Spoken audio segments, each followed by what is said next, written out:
The Prime Minister says Australia will consult closely with the United States about our future troop presence in Afghanistan, after President Barack Obama announced he was slowing down the pace of the US troop withdrawal.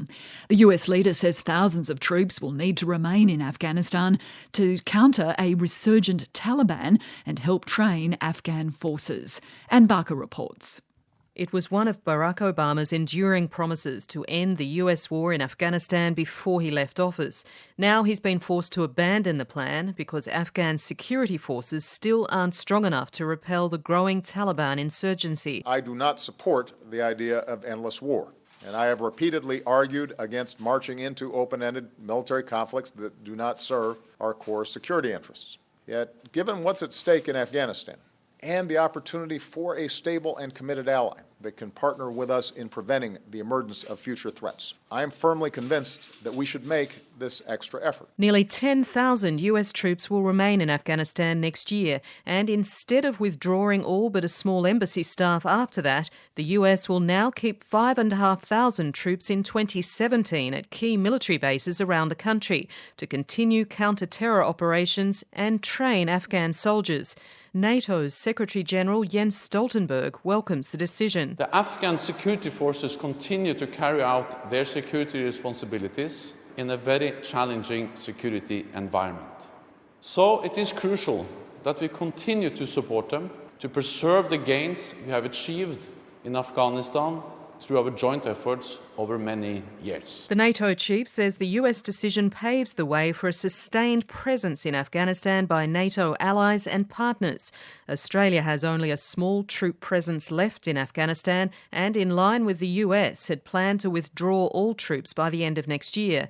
Prime Minister Malcolm Turnbull has indicated any change to that plan will be worked out in consultation with the US. We will work very closely with the United States. We'll consider the decision they've taken. It recognises the reality of the security situation in the field, and we'll obviously be consulting closely. One expert on Afghanistan is James Brown, an adjunct associate professor at the US Studies Centre at the University of Sydney.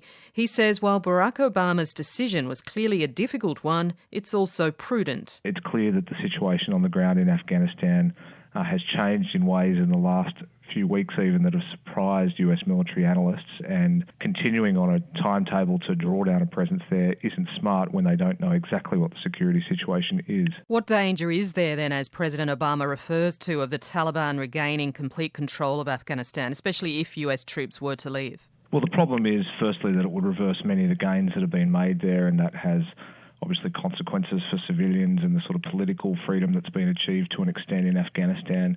Strategically, it would sort of allow this part of the world once again to be used as a safe haven for groups that want to amass profits from the drug trade and groups like the Taliban who might want to create trouble outside of Afghanistan. What does this mean also for Australia? Should Australia be reconsidering its presence in Afghanistan and restoring troop numbers over there? I think primarily this is a job for NATO rather than Australia. We have a small presence there at the moment. Most of our contribution is embedded in headquarters or training institutes around Kabul, and I think that's sustainable for the near future. There'll probably be the question asked of whether we should contribute more, but I think for now our troop level is about right. Adjunct Associate Professor James Brown from the US Studies Centre at the University of Sydney.